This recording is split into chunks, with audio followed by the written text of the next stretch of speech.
Kevin, les 82 matchs, ils sont impossibles à tenir en fait. C'est trop pour un corps Ils, d'athlète ou alors faut être. ils sont, ils sont possibles. Bah, après, ça dépend encore, ça dépend de qui. Moi, j'ai pas fait les 82 matchs. J'ai eu une période, j'ai la plus longue période que j'ai eue en jouant peut-être 30 minutes par match.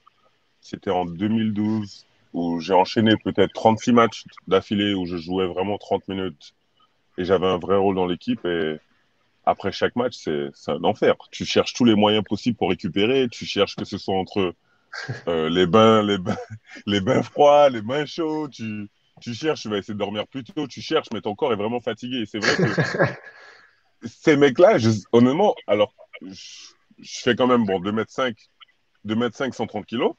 Ces mecs-là, ils sont quand même, je me dis qu'ils sont vraiment incroyables parce que quand je regarde, par exemple, tu regardes un Jordan, parce que on parle de 82 matchs, mais en vérité, eux, ils enchaînent 100 matchs par saison.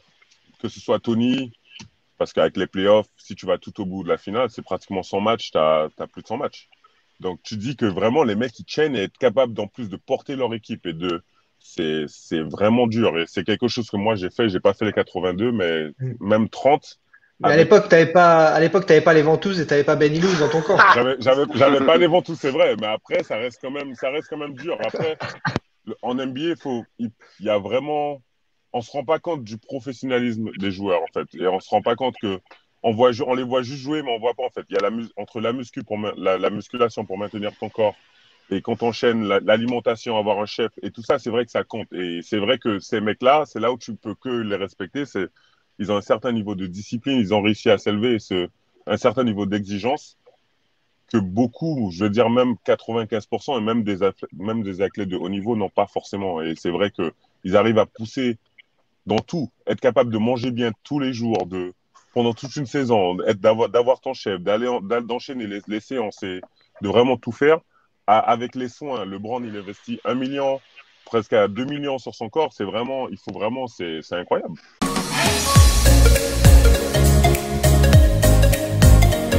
Juste avant d'arriver à Washington, Jordan D'accord. reporte son arrivée parce qu'il se fait casser les côtes et c'est Ron Artest qui lui a cassé une côte sur un coup de coude, soi-disant en duel sur un match d'entraînement.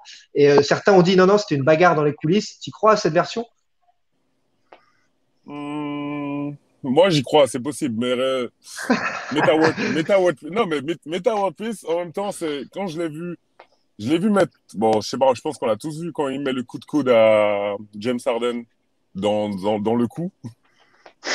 Honnêtement, je suis pas vraiment, ça me choquerait pas, parce qu'en fait, c'est à cette époque-là où les mecs ils jouent vraiment, et c'est là où vraiment la NBA c'était dur en fait, c'était tough, c'était vraiment la NBA que tout le monde en gros kiffe, parce que apparemment tout le monde se plaint aujourd'hui que le basket est trop soft.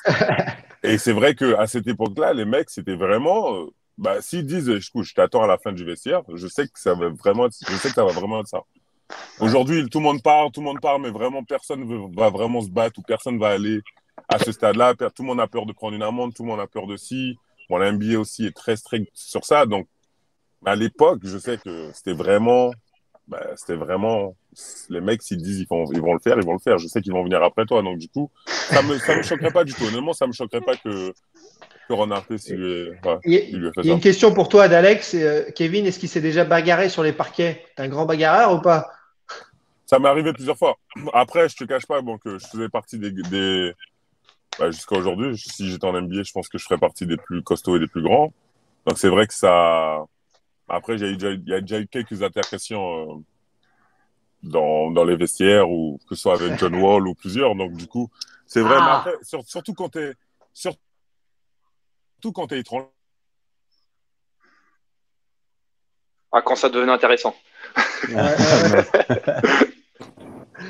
Surtout quand t'es Donc étranger, tu disais. surtout quand t'es étranger, les Américains, il faut leur montrer, il faut qu'ils te donnent un certain respect en fait. Et ils vont te tester, ils vont te tester jusqu'à ce qu'ils arrivent à, tu vois.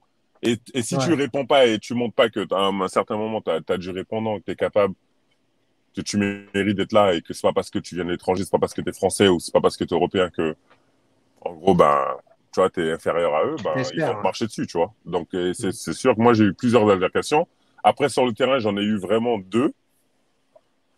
Mhm. Dans le vestiaire, peut-être trois quatre. Bah, Logique, c'est la vie de groupe. Hein. Mais t'es obligé en même temps. Tu peux pas mettre 15 mecs avec un certain ego et pas t'attendre à ce qu'il y ait des bastons ou des disputes. C'est sûr que à un certain moment, ça va partir. Donc, il y en a toujours qui vont essayer de prendre avantage sur l'autre. Et c'est vrai que moi, j'ai été clair dès ma première année. J'ai été clair. Même pour les busutages ou les trucs comme ça, moi, j'ai été très clair. J'aurais dit, si jamais il y en a un qui me touche, je vous garantis que je vais vous avoir un par un. Un par un, je vais venir vous chercher. Et personne ne m'a jamais touché. C'est aussi C'est simple que beau ça. ça.